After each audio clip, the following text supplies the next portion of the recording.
আসসালামু আলাইকুম। প্রতিভা কণ্ঠ টেলিভিশনের পক্ষ থেকে সবাইকে স্বাগতম। আপনাদের সাথে আছি আমি মোসাম্মদ জান্নাতি আক্তার। দিনাজপুর মেডিকেল কলেজের ৩৯ শিক্ষার্থীকে বহিষ্কার। বিভিন্ন অভিযোগে এম আব্দুর রহিম মেডিকেল কলেজের প্রস্তাবিত দিনাজপুর মেডিকেল কলেজ ৩৯ শিক্ষার্থীকে সাময়িক বহিষ্কার করা হয়েছে। কলেজের অধ্যক্ষ অধ্যাপক ডা এ.এফ.এম. নুরুল্লাহ স্বাক্ষরিত এক নোটিশে এই তথ্য জানানো হয়। স্থায়ী শাস্তির আদেশ না আসা পর্যন্ত অভিযুক্তদের ক্যাম্পাসের বাইরে অবস্থান করতে বলা হয়েছে।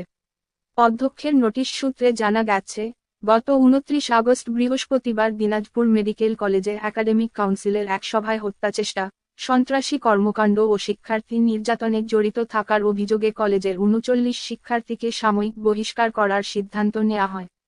একই সঙ্গে তদন্ত কমিটির রিপোর্ট ও স্থায়ী শাস্তির আদেশ না আসা পর্যন্ত সাময়িকভাবে ক্যাম্পাস ও হোস্টেলে অবাঞ্ছিত ঘোষণা করা হয়।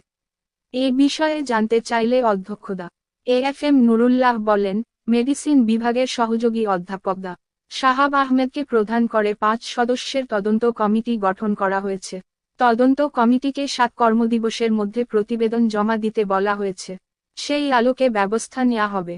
এর আগ পর্যন্ত অভিযুক্তদের ক্যাম্পাসের বাইরে অবস্থান করতে বলা হয়েছে।